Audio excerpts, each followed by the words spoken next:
Hello, it's Phil and Steve here at Digital DJ Tips, and we're having a lot of fun reviewing the new Pioneer Nexus 2 gear. Now, this is a relatively rare joint review. We are not the same person, and I think it warrants it because this is a big release. You know, this is the gear you're going to see in the clubs for the next half decade, just like the old Nexus gear was doing that job for the last half decade. Yeah. So this is big new gear. There are two videos we're doing here, and they are talking points about these new pieces of gear, about the DJM and the CDJ. If you want to read the full review, we've written that up as well, and there's a link underneath each of those videos, so you can get everything you need to know about this gear by reading and watching all those things. Yep. In this video, we're going to look at the CDJ2000 Nexus 2, yep. Which doesn't really roll off the tongue, but I'm sure that won't affect sales massively for Pioneer DJ, as they now like to call themselves. And this is Steve's. Like I always say, Steve's used this a lot in the last few weeks, professionally and just here playing. Yeah. This is the stuff that's really stood out for you, isn't it? Yeah, well, I'm going to cover the points of difference. Really, you know, there's a lot of improvements here. So let's dig in, shall we? Yeah, let's have a look. So the CDJ, first of all, it's a little bit bigger, and most notably, there's a great big screen in the middle as well. We're going to come on to talk to you about the screen shortly. But let's start here, top left. You now have a flashing USB input there, so it shows you that is the USB that the CDJs are playing off, especially if you've got them linked. That's the one that you're not safe to pull out, basically. That's a useful feature there. And you've got your SD card slot underneath. So as with most modern systems like this, set up properly, you can use one USB drive for the whole thing. Yeah, and as you're the next DJ coming in, if you've got two drives in, you don't want to pull out the wrong one. So nothing new there, but if you weren't aware of that, you know, you don't need to turn up with two separate drives just to use two players anymore. That was the dark old days. Yeah. Okay. So another new feature here is the hot cues. So the previous model only had 3 hot cue buttons on it. There are now 4 buttons, and there are actually 2 banks of hot cues, and they are color coded as well, backlit. So you can see that's bank 1 there, showing my 1 to 4, and that would show bank 2. Let me load up a track actually that's actually got a fair amount of hot cues on it. You'll see that it just takes a couple of seconds there for them to load up, and now they're all in. I've got my 2 banks, and I've color-coded these. This is actually a scratch track, so I have purple for sounds. Oh, let's get some volume. And then anything that's vocal I have as yellow. And then in the second bank. So they make sense to me, and you set those up in the record box software when you're preparing your tracks, and I'm going to show you about that in a little cutaway video that I'm going to do for you. So that's the hot cues. There's 2 banks, as I said, and here in the button in the middle is your ability to delete one of those if you want to. These play really well. I think one of the issues with the old CDJ2000 was that I wasn't really feeling very confident to be able to cue juggle on them. It was like you really had to hammer them. These, they play great.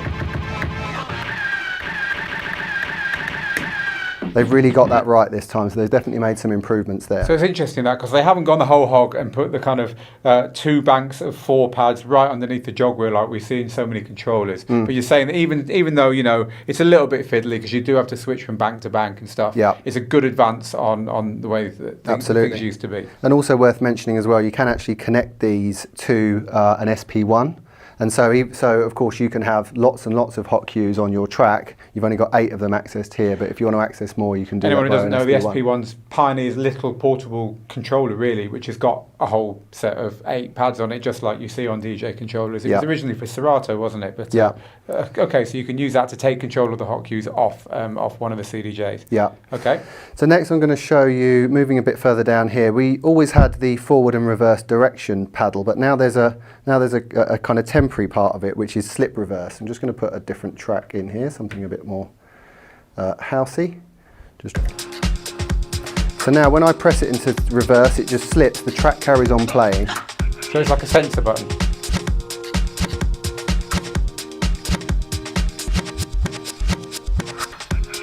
And it will drop back to where the track was playing when I let go of it. And of course I can just put it straight into reverse. That was a feature. Okay, so yeah, a two-way paddle, kind of sensor. A lot of us know that as sensor. You know, the sensor function or the slip reverse in one direction and the normal full-on reverse in the other one. Okay. Now moving a bit further over, here these buttons here used to be a lot bigger, but they don't need to be very big. This is where you're selecting where you're actually pulling your library from. So record box, USB, SD card here, or good old-fashioned CDs. You can still. Does anyone use SD cards or CDs? Actually, come to that. Yeah, well, you know, tell us in the comments underneath. They've seen fit to keep them here, so you can still play them. And yeah, so the way that you would actually connect these up, if you wanted to play off one USB, you have USB, and then your other player, you click link, and then you can actually select the tracks from the same USB. In fact, let me just do that. There you go.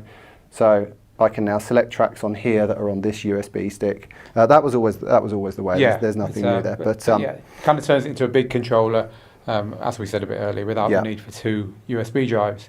So moving a bit further down, this is time mode and auto cue. They were on there before as well. So that's determining whether you're seeing remaining or played time. And auto cue is whether the track will load to the first cue point. Now Quantize has got a new feature here. Now it used to just be only able to quantize to 1 beat. Now you can actually quantize to either an eighth of a beat, a quarter of a beat, half beat, or a full beat. And you'd actually use one of the other new buttons here on the Nexus 2. The shortcut button here can quickly take you to where you can change the quantize value if you want to. So this is good for kind of being a bit more free-flowing with your juggling and stuff, but still keeping it tight. Very useful when you're synced up to a deck playing something else, for instance, and you want to just large it up a bit. Yeah, exactly. Safely, yeah. Okay, there's another new button here, which is an instant 4 or 8 beat loop button. Press it once, you get instant 4, and it puts you straight into loop mode as well. So it's 1 click less needed to actually get to a 4 beat loop. If you do it, I'm just going to move it to another part of the track. If you press and hold it, it automatically does an 8 beat loop. And if you press it whilst it's looping, it will cut the loop down by half each time.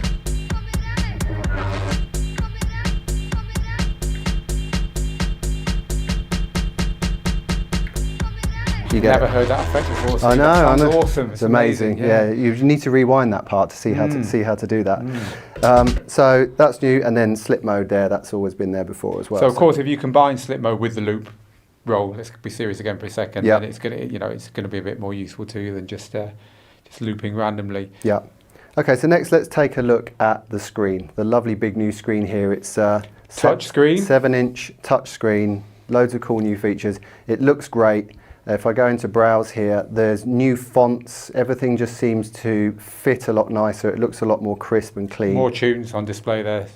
Eight instead of 6 tracks. Exactly.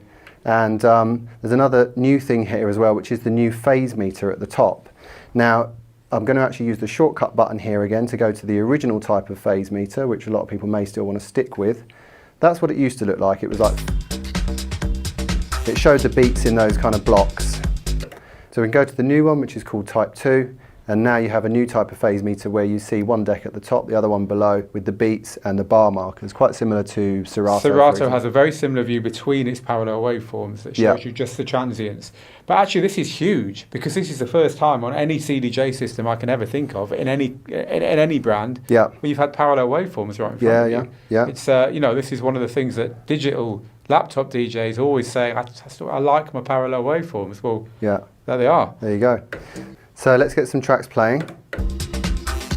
And you can see up here, you can't hear the other one at the moment, but you can see they're out of phase, which actually brings us to another feature that the screen has got, which is you can move the track backwards and forwards by 1 beat to help you keep your track in phase.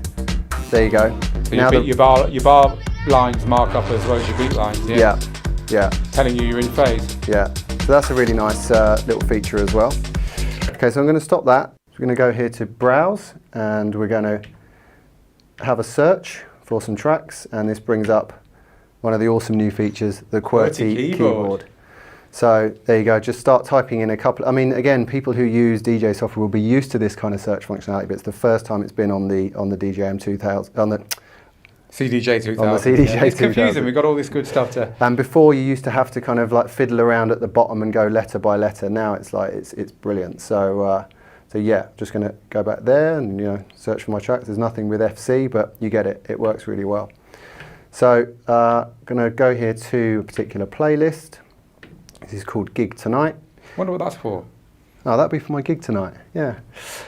So then moving on to tag list, this is where you can tag tracks and dump them into a playlist whilst you're playing so that you can just remind yourself that you want to play them a bit later. I've got nothing in there at the moment.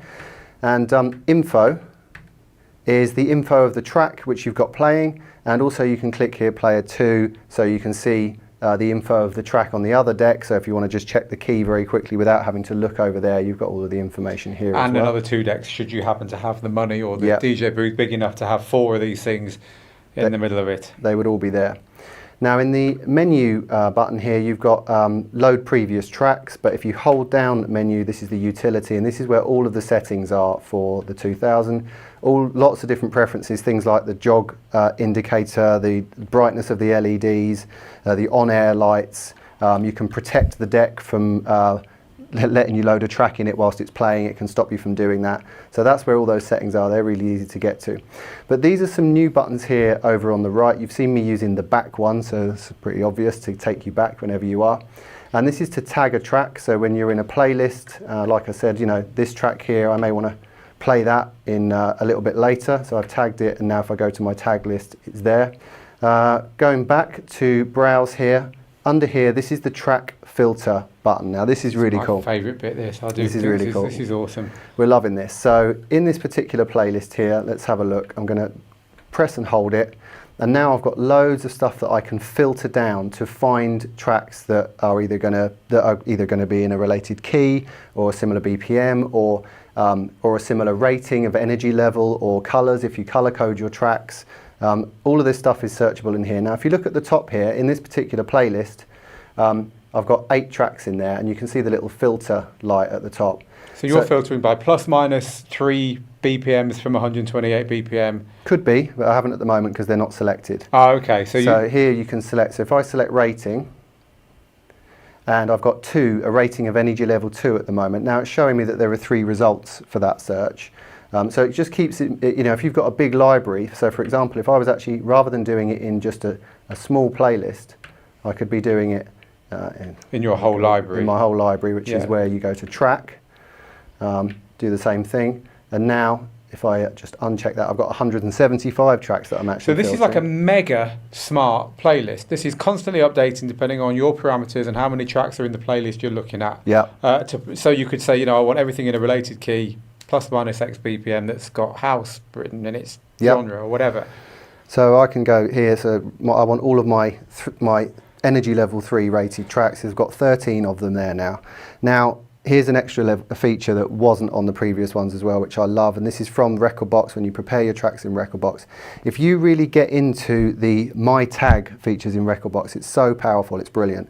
So here you can actually set up all of this stuff how you want it, but I've got genre, so, you know, genres, and I've determined what these genres are. They make sense to me. They might not make sense to anyone else. No point having genres if they don't make sense to you, we always say. And components, so things like vocal samples, spoken vocals, euphoric uplifting, terrible spelling going on here, which I love.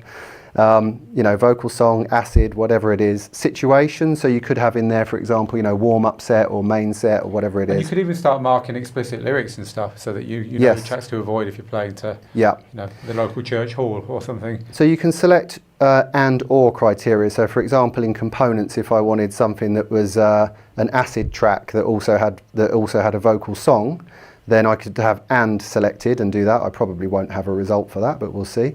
I don't know, there was some quite good stuff early on. Oh, there you go. Let me just switch it on at the top. No, that gives me a 0. Oh, well. There we go. So, yeah, but you get the idea. And you can have or as well. So in genre, for example, I would only want or because I'm saying I would either want a jack-in dub or jack-in vocal tracks. And there I've got 2 to choose from. So now when I actually come out of that there and press that button, I've got my 2 tracks. There. And what if I wanted to just go back quickly to my main library, having done all that? You just press it again, and then you can see the little filter light goes at the top. So I'm now just in my main library, all of the tracks. But any time I want to re-trigger that filter which I've set, I just press that again, and it will re-filter. And then, as I say, press and hold it, and you can go down and change them. It's actually more powerful than anything I've seen on DJ software, which is saying something considering we're talking about hardware here. Yeah, it's what I love about. It's why I was personally very excited about Rekordbox DJ, because I've always loved the track management in Rekordbox, but of course it wasn't a standalone piece of DJ software. This is what I love about it. And here as well, you can actually just hit master player. So if the other deck is playing, but I'm in here and I want to find tracks that are related to the track that's playing there, then I can hit master player. It'll pull the details through from the other deck. And now when I'm looking at related keys or BPMs within a certain percentage, it's going to be doing it based on that one. So good for finding the next track, which is of course what it's really cool stuff all about, isn't it? And lastly, this shortcut button, just shortcuts to some, some of the most used features, basically going straight to tracks, to playlist, or to search. The phase meter that I told you about, the hot cue auto load, so this depends on the settings from Rekordbox or the local player, and the quantized beat value that we just said, and things like the waveform color. If you actually prefer your waveforms blue, because they always were blue, then you can switch to that, or you can have them RGB as well. Also, let's just get my track playing again here. This is a cool feature. I don't know if you can actually see it here, but when the deck is stopped, it says needle search. So this is the old needle search is gone from the old Nexus players. It used to be just here. It used to be a hardware search. It used to be a touchpad. And so I can jump around the track. It'll skip around. Wherever I let it go, that's where it drops, and then I can play it from there. As soon as the track is playing, it goes into needle countdown. So this is quite cool. So if I actually put my finger here at the end of this next breakdown, if I just come out of browse, so now it's actually put a little marker there and it's counting down how many bars there are. A bit like the countdown to Q on Tractor. Yeah, until that point. So that's quite cool. So it can just help me know how much time I've got until the end of that next breakdown. I could get your arm behind your back and say, if you mix into my track before that's finished, next DJ, I'm going to have you. Exactly. I like it. Exactly. So they've really come a long way with this. It feels really modern as well, like new kind of design, new fascia on it. It's I think they've got it right with this. Well, that's what they're going for, aren't they? It's a club standard for the next 5 years. If you're thinking about a DJ system for home, I'd say it doesn't really make sense unless you're making an awful lot of money from your DJing. All money is no object. You don't really need it at home, and there's stuff that will do it for far less cash. But that's not really the market here. The market is something very, very flexible. We've talked about it already, but you can still put CDs in. You can still just take a USB with a couple of new tunes on and plug it in and play from that. And it works with Rekordbox off USB, and it works with Rekordbox off laptop.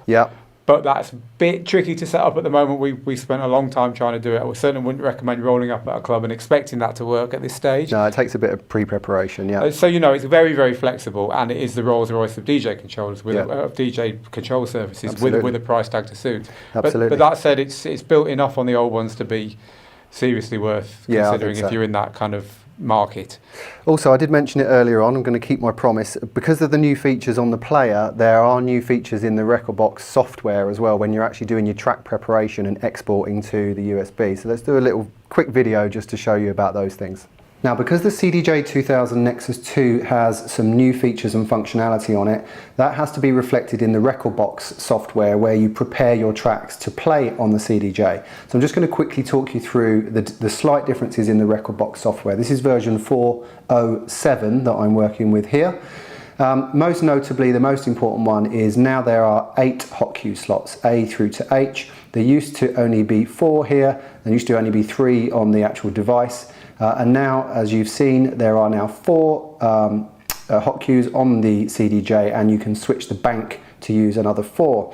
So I've got 8 hot cues set on this particular track here. It's a scratch track with lots of different sounds in it. And I've got my color coding set, which you can do by right-clicking and choosing the color that you want. And that color will be replicated on the device itself when you put your USB in there. So that's pretty cool.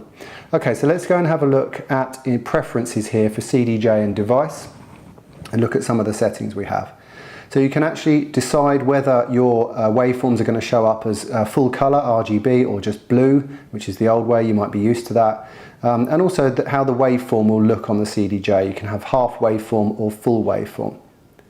You can select which categories you want to be carried through to the CDJ here, and most importantly, the sorting column. So which categories you want to be able to sort from when you're looking for tracks on the CDJ from your library. So you might actually want genre to be in there, so you can go here, genre, move it over to the right, and you can move it up or down in the level of importance to you there if you want. I'm going to leave genre out because I don't use it. column. This lets you select what is going to be displayed next to the track name on the CDJ. So you can have the BPM next to the track, or the key next to the track, or your rating next to the track, whatever you want, but this is where you select it. And here in My Settings, you've got lots of stuff you can configure here. So the play mode is single or continuous. So with single, it will just play the currently playing track and it will end at the end. It won't play the next track in the playlist, which it will do if it's in continue. Eject, load, lock. This protects the deck whilst it's playing from you loading another track onto it, which can be pretty embarrassing, but you can leave that unlocked if you want. Now, quantize beat value, this is something new. Before, the quantize on the CDJ2000s was only 1 beat, that was it. Quantize on was 1 beat, quantize off was up to you. Now you can actually have half beat, quarter beat, or 8 beat, and this you can set to be the default when you put your USB into the CDJ, and I'm going to go with quarter beat. With the hot cue auto load, I'm going to go with record box settings, that's dependent on the track. And I'm going to switch on the colours for the hot cues as well, because I like to use those as I've just shown you. Slip flashing, so this is where the CDJ will flash when it's in slip mode. You can switch that on or off. On-air display, showing whether the CDJ is live or not, you can switch that on or off. You can change your jog brightness, the jog indicator on or off, and also the disc slot illumination. So that's for the CD disc at the front. You can switch that off, dark or bright. You can select your language, the brightness of all the buttons, the time mode on the track, either elapsed time or remaining time. The auto cue can be on or off there. And jog mode, you can set whether you want CD mode, which is where the whole platter just acts as a nudge, or vinyl, which means that when you hit the top of the platter, you grab the track and you can scratch with it, and the side of the jog mode becomes the nudge function. Tempo range, you can set your favoured tempo range for the tempo fader there, and you can decide here whether you want master tempo to be on or off by default, and quantize on or off by default as well, and also with sync. And then here with the phase meters, there are now 2 phase meters to choose from, the original kind of 4-bar block version, and also the new one, which is beats and bars, which looks much more like kind of typical DJ software like Traktor and Serato. You might prefer that one, so you can select that as the default there as well. And here with hot cue, if you have this selected, this means that when you load your track in, it's going to import all of the hot cues as well into the CDJ, so they're all ready for you to use.